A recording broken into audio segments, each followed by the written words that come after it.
بسم اللہ الرحمن الرحیم، اللہم صلی علی محمد و آل محمد۔ حضرت امام جعفر صادق علیہ السلام نے شیعہ مذہب کی بنیاد صرف ایمان نہیں رکھی، بلکہ امام نے شیعہ مذہب کے لیے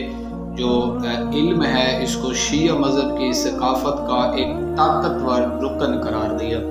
اور خود بھی حضرت امام جعفر صادق علیہ السلام نے علم کی اتنی تبلیغ کی کہ آج دنیا میں جتنے بھی علوم ہیں سب حضرت امام جعفر صادق علیہ السلام کے بتائے ہوئے ہیں، جن سے شیعہ مذہب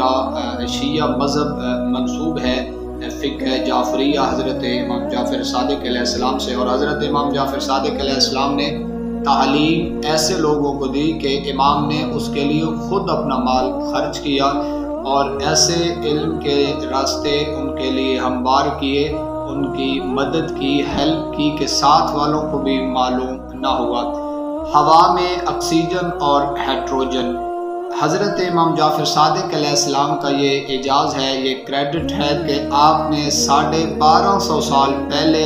ہوا میں آکسیجن دریافت کر لی تھی، اور یہ بھی معلوم کر لیا تھا کہ پانی میں ایسی چیزیں ہیں جو جلتی ہیں۔ اسی وجہ سے فرمایا کہ پانی آگ میں تبدیل ہو سکتا ہے۔ آپ نے دوسری صدی ہجری کے پہلے 50 سالوں کے دوران آکسیجن اور ہائیڈروجن، یعنی پانی میں آکسیجن اور ہائیڈروجن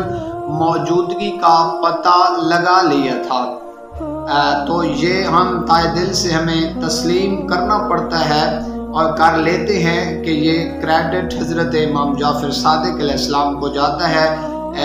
اور کہا جاتا ہے کہ حضرت امام جعفر صادق علیہ السلام نے اپنے والد گرامی حضرت محمد باقر علیہ السلام سے، جو کہ ایک سائنسدان تھے، جو شیعوں کے امام تھے، تو آپ سے یہ معلوم ہوا کہ پانی میں ہائیڈروجن کا یہ جو علم امام نے دیا، یہ اپنے بابا سے یہ علم حاصل کیا کہ پانی میں ہائیڈروجن کا پتہ چلا۔ حضرت امام جعفر صادق علیہ السلام نے اپنے والد گرامی حضرت محمد باقر علیہ السلام سے ہائیڈروجن کو پانی سے علیحدہ کرنے کے لیے کوئی ایسا طریقہ ڈھونڈ نکالا تھا جس سے سائنسدان اب تک بے خبر ہیں، کہ انہیں معلوم بھی نہیں ہے کہ ہائیڈروجن کو پانی سے کیسے الگ کیا جاتا ہے۔ انہوں نے بجلی کے علاوہ کسی اور ذریعے سے ہائیڈروجن کو پانی سے جدا کر لیا تھا۔ جو چیزیں میں نے بیان کی ہیں، تو اس کی روشنی میں یہ کہا جا سکتا ہے کہ حضرت امام جعفر صادق نے بجلی استعمال کیے بغیر پانی سے خالص ہائیڈروجن حاصل کی ہو، اور اس کا جو راز ہے وہ نااہل ہاتھوں میں پہنچانے سے بچانے کے لیے آپ نے اس کا راز نہیں کھولا۔ مولا نے بتایا نہیں ہے اس کا طریقہ کار۔ کیوں نہیں بتایا؟ کہ عموماً مسلمان اور خصوصاً شیعوں کو اس بات کا بخوبی علم ہے۔ بعض ایسے اسرار الرموز تھے جن سے پیغمبر اسلام اور شیعہ کے 12 امام آگاہ تھے، لیکن انہوں نے ان سے اسی لیے پردہ نہیں اٹھایا کہ اس سے معاشرے کا جو نظم و ضبط ہے وہ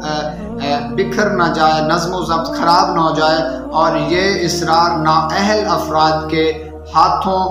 میں پہنچ جائے گا اگر اس سے پردہ ہٹا دیا جائے، اور وہ پھر اس طریقے سے جب انہیں یہ مکمل علم ہو گیا تو وہ پھر اس طریقے سے لوگوں کو تکلیف پہنچائیں گے، اور معاشرے کا جو نظم و ضبط ہے اس کو وہ تباہ و برباد کر دیں گے۔ بہت سا علم ہے، جتنا بھی علم ہے، یہ جتنا بھی سائنس ہے،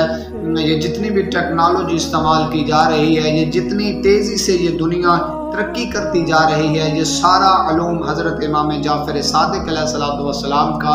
دیا گیا ہے، اور جو کام کیے گئے ہیں اس کا مولا کو پتہ ہے، ان کا راز کا مولا کو پتہ ہے کہ یہ کام ایسے ہوگا، یہ ایسے ہوگا۔ تو کچھ جو اہم باتیں تھیں جن سے معاشرے کا نظم و ضبط بگڑنے کا خطرہ تھا، تو اس سے پردہ نہیں اٹھایا گیا کہ بعد میں یہ نااہل لوگ جو ہیں، کم ظرف جو لوگ ہوں گے، یہ اس سے مخلوق خدا کو نقصان نہ پہنچے۔ تو خوش نصیب ہے وہ بندہ کہ جس کے امام کا نام 12 اماموں کو وہ مانتا ہے، اور حضرت امام جعفر صادق علیہ السلام اس کا امام ہے۔ تو یہ جتنا بھی کائنات میں علم ہے یہ در حضرت امام جعفر صادق علیہ السلام سے دیا گیا ہے اور لیا گیا ہے۔ خداوند متعال ہمیں بھی تعلیمی میدان میں جیسے معصوم کو حکم ہے خوشنودی خدا اور خوشنودی اہل بیت کے لیے حاصل کرنے کی توفیق عطا فرمائے۔